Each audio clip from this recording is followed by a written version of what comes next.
Have you ever felt an inexplicable chill, a subtle but persistent shiver while in the presence of another person? An almost imperceptible sensation that something invisible, yet deeply disturbing, was masterfully hiding behind the smooth facade of their smile or their kind words. It is not a fantasy, but a primal intuition that our most instinctive part recognizes, even when the rational mind cannot give it a name. Carl Jung, one of the most brilliant and controversial pioneers of depth psychology, devoted decades of his clinical work to exploring these hidden dynamics.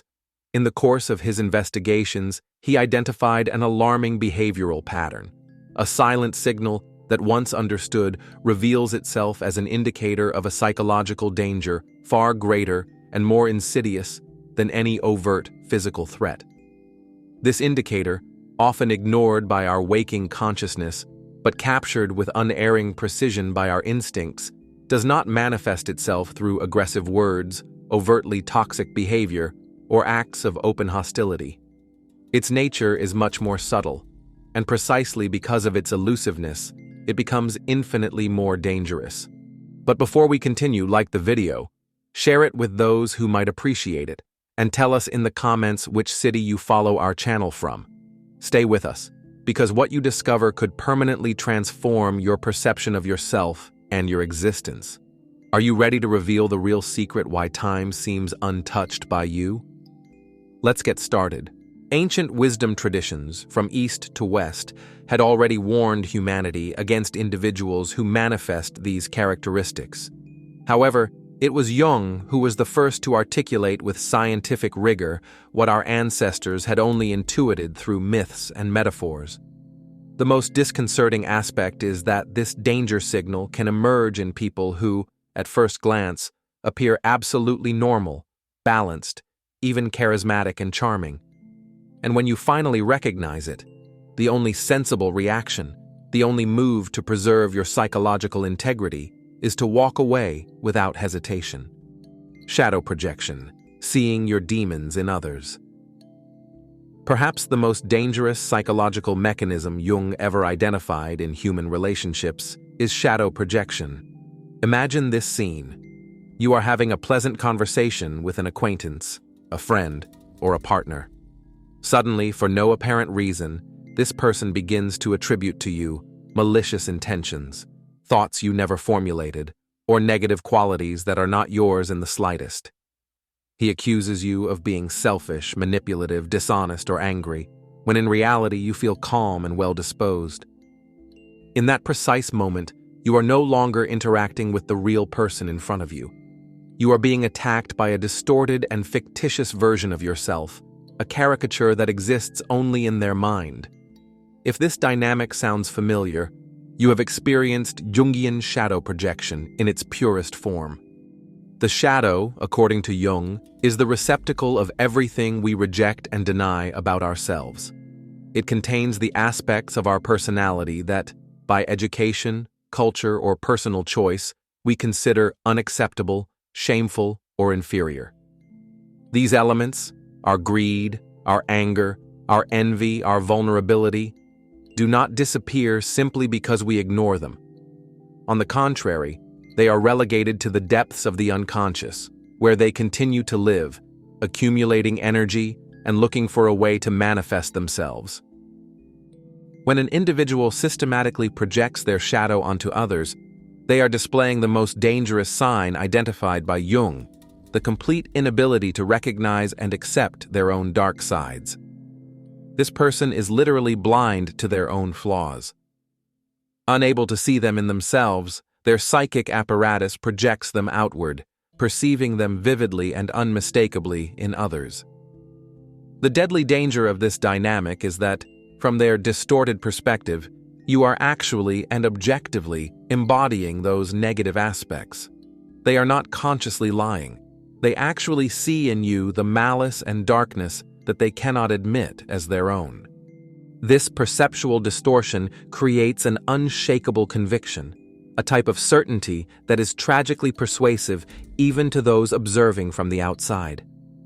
the person who projects can easily convince an entire group of friends or colleagues that you are exactly as he describes you, because he speaks with the strength of someone who believes he is right. Ancient spiritual traditions had captured this phenomenon. In Buddhism, we speak of the mirror darkened, which reflects one's own impurities as if they belong to the outside world. In the Christian tradition, we find the powerful metaphor of the log in one's own eye, while being obsessed with the mote in the other's eye. Contemporary neuroscience has even confirmed that our brain tends to filter reality to confirm pre-existing beliefs, a mechanism that, in cases of massive projection, becomes a real falsification of reality. The telltale sign for you is a deep and unbridgeable discrepancy between what this person says about you and your authentic inner experience. You feel accused of motivations you don't have, of emotions you don't feel. And the accusation is made with absolute certainty, impervious to any evidence or argument to the contrary. When you experience this, remember, you are not the problem. You have become, in spite of yourself, the battlefield of a devastating internal war that does not belong to you. Psychic inflation, the dangerous mask of virtue. An old proverb says, "The road to hell is paved with good intentions." Jung would probably have added that that road is traveled with enthusiasm by those who consider themselves indisputably and infallibly good. This brings us to the second sign, perhaps the most alarming of all, psychic inflation. When you observe someone completely and utterly convinced of their moral superiority, their spiritual infallibility, or their possession of an absolute and unassailable truth, you are witnessing what Jung called psychic inflation. Unlike simple arrogance, which is often clumsy and easily recognizable, Jungian inflation is a much deeper, subtler, and more dangerous phenomenon.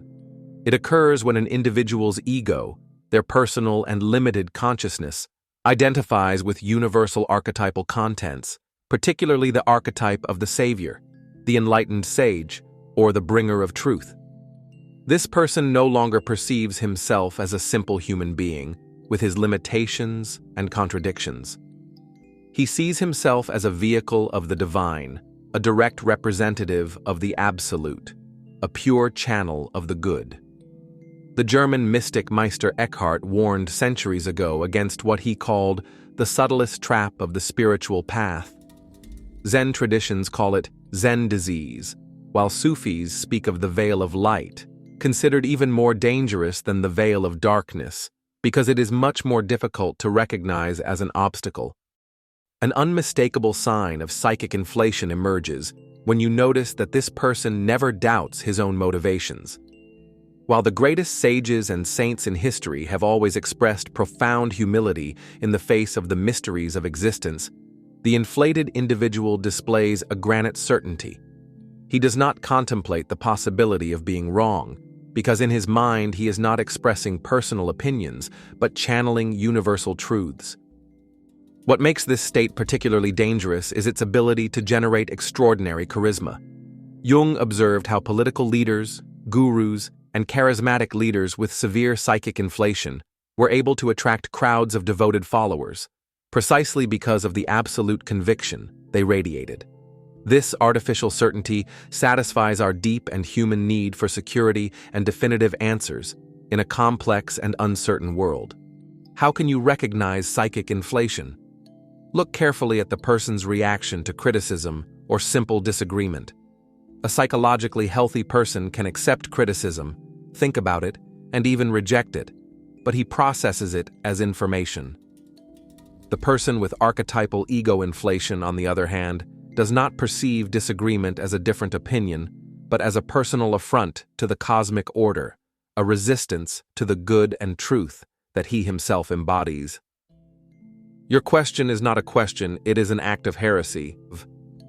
Jung warned that this state represents an immense danger not only for others, but above all, for those who live it. The identification of the small ego with the immense transpersonal energies of the archetypes subjects the psyche to an unbearable tension. Inevitably, this tension requires compensation. The greater the inflation, the more dramatic and devastating the collapse will be when the dark, denied, and repressed aspects finally emerge to claim their space.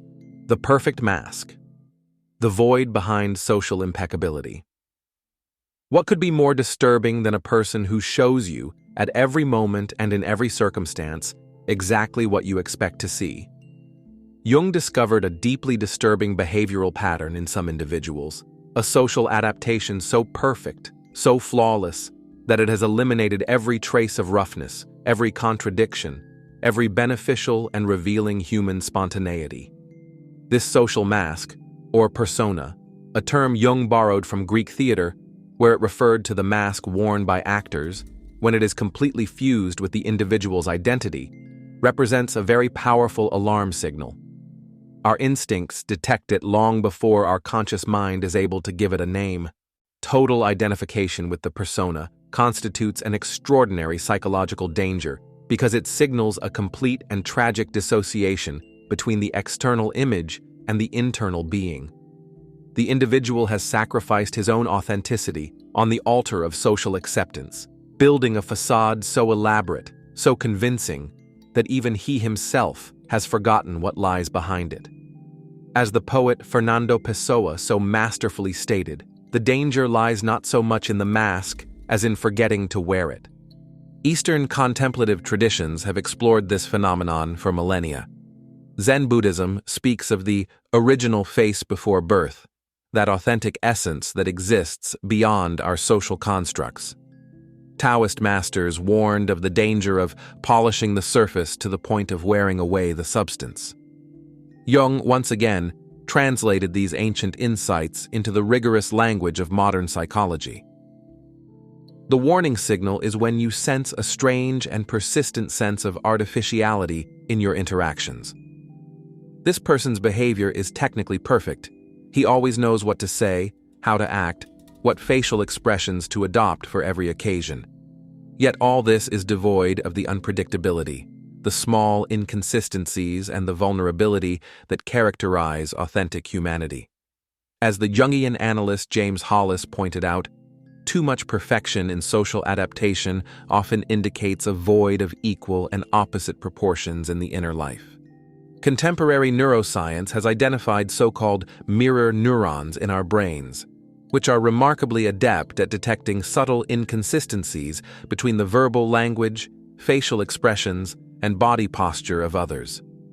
When someone's social mask is completely disconnected from their internal reality, these neurons generate an alarm signal that we perceive consciously as an inexplicable feeling of discomfort, distrust, or coldness.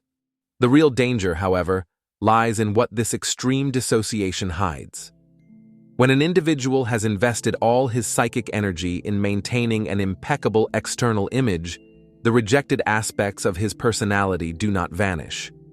On the contrary, they accumulate in the unconscious, becoming more and more powerful and primitive, forming a dense and chaotic shadow.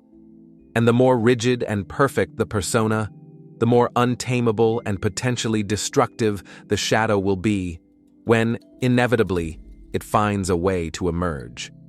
Marie-Louise von Franz, one of Jung's closest associates, observed that it is precisely those people with perfect social adaptation who most often experience episodes of shadow eruptions, sudden and inexplicable moments in which all the repressed energy explodes in unpredictable, violent, and destructive ways.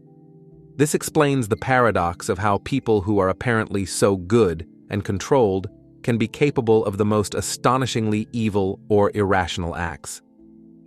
Complete identification with the social persona represents, in the final analysis, a profound betrayal of the self, an abandonment of one's soul in favor of an artificial construction.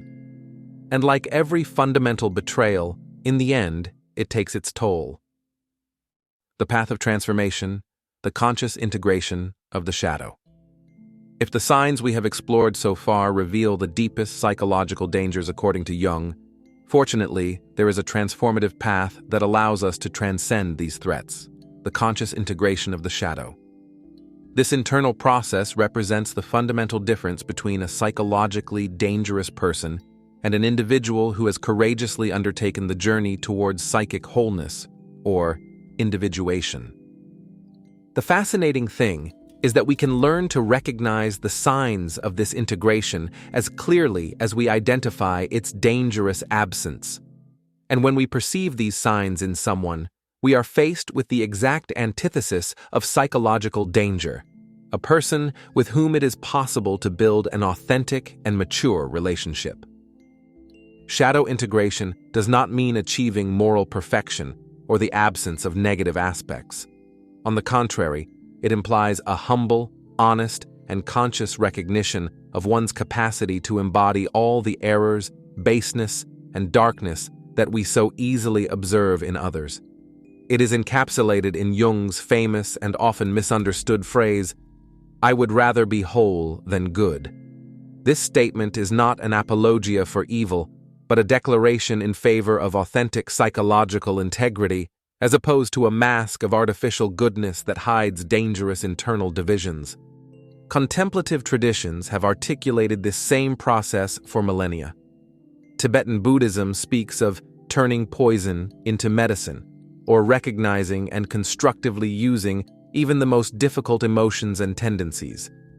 Western alchemy, which so fascinated Jung, symbolically represented this process as the transmutation of lead, the base and discarded aspects of the personality, into gold, integrated consciousness.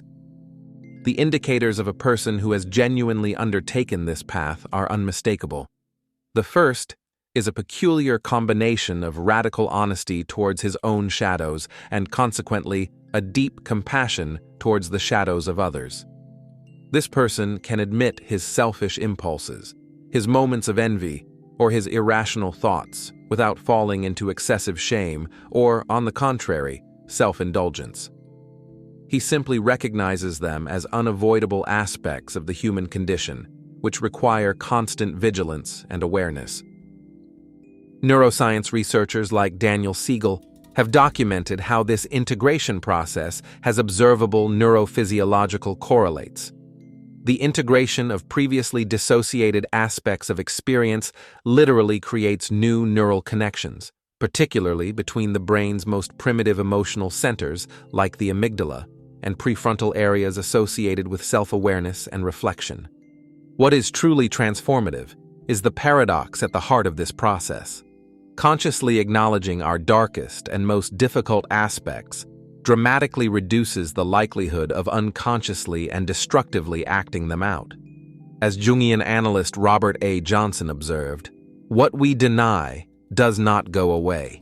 It simply manifests in forms over which we have much less control. Integration, on the other hand, transforms potentially destructive psychic energy into creative force and available wisdom. The person who has begun this inner work demonstrates a unique quality, the ability to see the world in shades of gray rather than in absolute black and white. He abandons the rigid and infantile distinction between good and bad, recognizing the complex and universal mixture of light and shadow in every human being, starting with himself. As James Hollis has beautifully summarized, psychological maturity begins the very moment we abandon the fantasy of our absolute innocence. The authentic spiritual masters of history have always embodied this integration. The Dalai Lama can speak openly about his moments of anger. Saint Teresa of Avila described her long periods of spiritual aridity and doubt without filters. The Sufi mystic Rumi wrote immortal poems about his inner contradictions. This radical honesty is the hallmark of true wisdom and contrasts sharply with the artificial and fragile perfection of those who are dangerously dissociated from their shadow. The most reliable indicator of integration in progress is, finally, a rare combination of genuine humility, not false modesty, and authentic personal authority, not authoritarianism. The integrated person does not need to proclaim his or her goodness or wisdom, because he or she has transcended the desperate need to cling to a flawless self-image. He or she has found peace in his or her wholeness, and this peace is the greatest gift he or she can offer to himself or to the world. Before we say goodbye, take a moment to reflect. Have you recognized any of these signs in the important people in your life? Or, an even more courageous and transformative question, have you identified traces of these patterns within yourself? If this journey into Jung's thought has touched you deeply, let us know in the comments. Remember, awareness is not a judgment, but the first indispensable step towards true transformation. Don't forget to share this content with anyone who may need to awaken to the unconscious patterns that govern their relationships. Activate the notification bell and subscribe so you don't miss our future insights into the fascinating and complex Jungian universe. Carl Jung revealed a disturbing truth about narcissists that many people can't even imagine. When they realize they've lost control over you, they don't simply walk away. They carry out one final act of extreme manipulation that can undo years of personal growth in a very short time. If you don't recognize it, you'll inevitably get caught in their web. But before unveiling this insidious tactic, you must understand the mental battle that lies ahead. Carl Jung believed that a narcissist's deepest fear is neither rejection nor abandonment. It is the moment the manipulated person becomes mentally superior to them.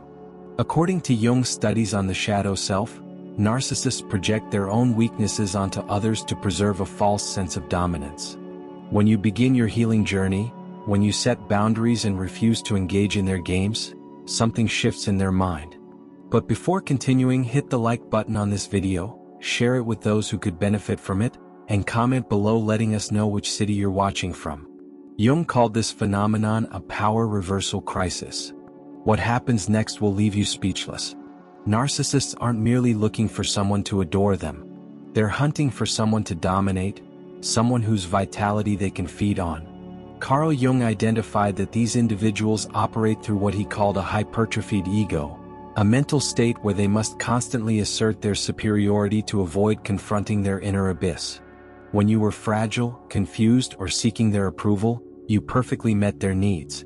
You were their psychological supply, their validation mechanism. But the moment you begin to rely solely on yourself, when you stop seeking their approval and start trusting your own intuition, you become a threat to their entire identity. And that's exactly when they unleash the weapon Jung warned us about. According to Carl Jung, narcissists use a strategy called the psychological projection battle. When they sense they're losing control, they no longer just manipulate or play the victim. They launch what Jung described as a final attack on the individuation process. Here's how it shows up, and why it's so devastating. They begin by targeting your newfound strength. Remember how they used to criticize your vulnerabilities? Now they flip the script. Jung said this happens because they recognize your strength as the one barrier standing between them and total control over you. They'll say things like, "You've changed, and not in a good way. You used to be so considerate. Now you're just selfish. Success has gone to your head. You think you're better than everyone else." But here's the chilling part Jung uncovered. These aren't random criticisms. According to his analysis of narcissistic behavior, they deliberately target the very parts of you that you are most proud of healing. If you've learned to set boundaries, they'll call you cold. If you've found your voice, they'll call you aggressive. If you've built self-confidence, they'll label you arrogant. Jung called this shame under pressure, designed to make you feel embarrassed about the very traits that set you free. But the dirtiest trick is yet to come. Jung found that when shame under pressure fails, narcissists resort to what he called regret manipulation. They begin to reminisce about your former self, the version of you that was easier to control. Remember when you used to laugh at my jokes? You were so much more relaxed before you got into all that personal growth stuff. I miss the person you used to be.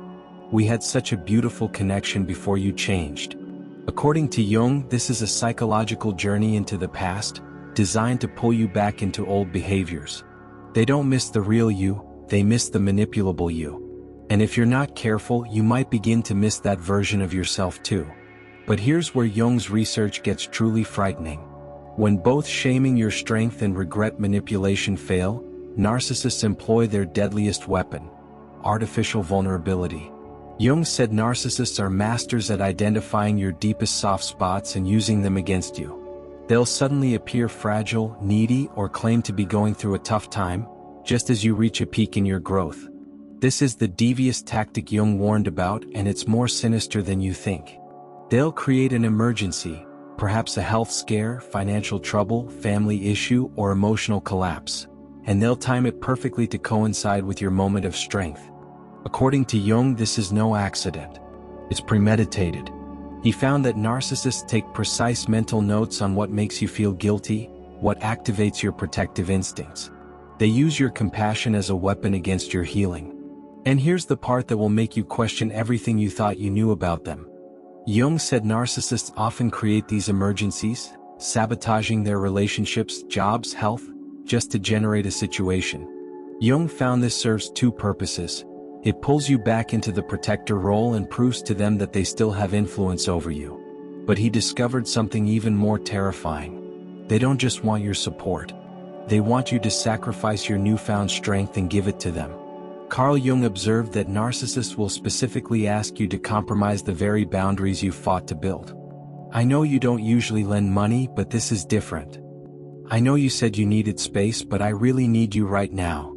I know you're focusing on yourself, but can't you just help me this one time? According to Jung, every just this one time is designed to break down the psychological walls you've constructed. They're not asking for help.